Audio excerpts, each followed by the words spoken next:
Hey guys, welcome to Geckoland. This week's video was requested by a few people, so today we will be going over how to care for feeder insects.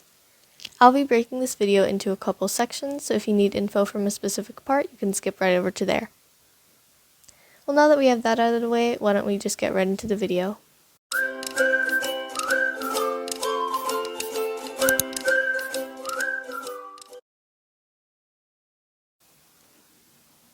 The first topic I'd like to go over is housing. When you get feeder insects, they obviously come in containers, and some people just keep them in those containers. For certain bugs such as calciworms and waxworms, that's okay, but for crickets and roaches and things like that, you definitely want to put them in a bigger tank. I find that if you put crickets in a smaller tank, they're more tempted to jump out since they don't have a lot of room to move around, so you should put them in a bigger tank. The tank you can keep them in could be around 5 gallons, pretty small. You can keep them in those bug cages, but I don't recommend the ones with the black tube things in them, especially. I tried those and they would escape all the time, but after I started putting them in actual tanks, they stopped getting out. Housing is also where to put the bugs themselves. Some people are worried about the bugs being inside their house because they don't want it to cause a smell or they don't want them to escape inside their house, so they put them outside. Please don't put them outside. They can't thrive in certain weather, and who knows what's outside. They might get like parasites or something. I don't know. Just to be safe, I would definitely put them inside. So a lot of parents' problems with their kids getting geckos is the lizard's food escaping. I used to have this problem when I had those critter keepers, I think that's what they're called. I would be like doing the dishes and a roach would like show up at my feet or something. It was really scary. But since I switched to the tanks instead of bug cages, they completely stopped showing up and I haven't had any issues at all.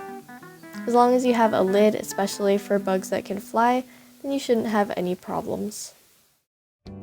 As living creatures, they need food, and most feeder insects eat fruits. You can feed them vegetable scraps or just whatever fruits or veggies you have. You can actually feed them oats if you want, but they aren't as nutritious and you'd need to give them water separately, like in gel form, since oats are dry and they don't have any water. I used to have this bug gel, but I think I threw it away since I started feeding them fruit. As they say, you are what you eat, and same applies for your lizard. So you should feed their food, healthy food, for them to be healthy, additional to the calcium you put on the bugs. I'm sure you heard this before, but it's important that you need to gut load your food. If you don't feed your insect 24 hours before feeding them at least, then they won't get the proper benefits of the fruit. So you should make sure they have food and replace it around every week or just until it gets all mushy. One of the most common questions I get is, where do I get my feeder insects? You can get them from a lot of places if you just search up the bug you're trying to get, but I usually get mine from dubiaroaches.com, Josh's Frogs, or rainbowmealworms.com. You can get them almost anywhere, and you can even breed them if you want. I don't really know how to do that, but just the 100% no, this is the only thing you can't do is just catch them out of the wild. They can carry parasites and all kinds of diseases you don't want your gecko to catch. Prices aren't terrifyingly high anyways, and the quality is a lot better than catching it out of the wild. The roaches I got from Dubia Roaches maybe half a year ago are still very healthy, and my geckos still love them. You can get them from pet stores, but when I tried getting them from pet stores, the bugs didn't last that long, so I would recommend ones that you can find online, just ones that have good reviews, because they only lasted for like a few days. You can find lots of feeder insects everywhere, but when it comes to which ones you should buy for healthiness versus ones you should buy as a treat, you might not really know what to do. I researched these a lot, and what I found is calciworms are probably the most healthy, but they do turn into black soldier flies, which I find kind of creepy. They did breed though. I got lots of more calciworms from them. One good thing about calciworms is that they don't eat, so you don't have to worry about feeding them and finding fruits to feed. Another healthy bug is silkworms. Silkworms are filled with calcium, so it's really healthy for your geckos, but I'm not sure if this is just me, but in my experience, it makes my geckos really hyper. I have no idea why. I couldn't find anyone else it happened to, but the day after I fed Ash calciworms, she was running all over the place, and I tried holding her and then she just continuously bit me and she wouldn't stop. It's really weird. It's probably fine for most people.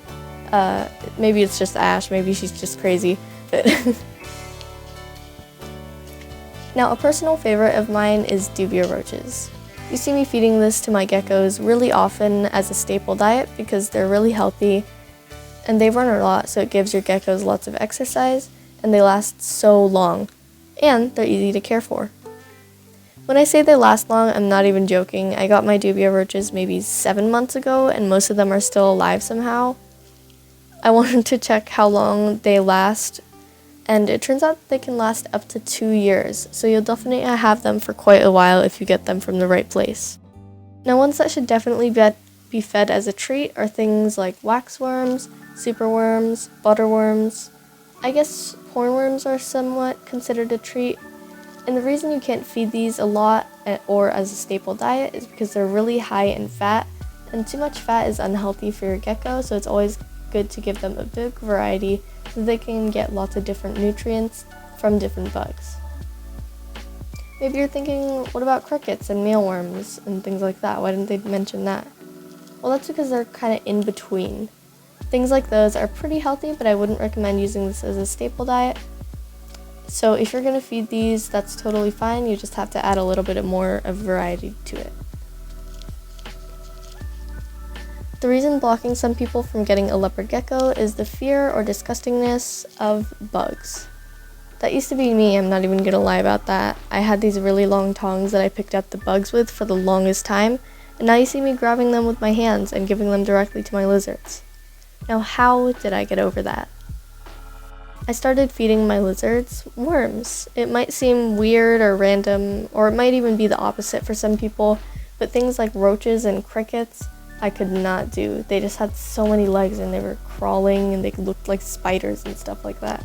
But worms just seemed like wiggly blobs to me, so it didn't freak me out too much.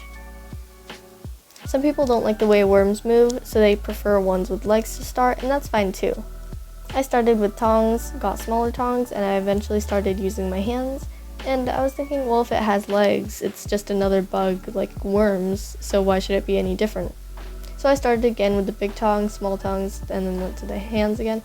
But now I'm totally fine with almost all bugs, except for spiders, other than tarantulas. Tarantulas are cute.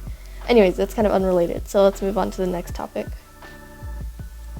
If you buy things like calci worms that turn into black soldier flies and you don't want to feed black soldier flies to your gecko, then you probably want them to stay as larvae for as long as physically possible. You can do this by putting them in your fridge. I know it sounds kind of gross, but some people can buy a mini fridge so they don't have to be in the same space as the food, but keeping them in the coolest part of your house works, kind of like I do. You don't want them in the fridge for too long or else they might die, but I think for a couple of days is fine. I'm not sure if that's the exact amount. You can probably find that. I noticed if you put them in a really warm room, they pupate so much faster, so if you need to slow it down, you can put them in a colder room. Alright, well that's all for today's video. I hope it was helpful and that you enjoyed it. If you have any questions at all, please feel free to ask. I'm very willing to answer them. I hope you enjoyed this video. I will see you guys in the next one. Bye.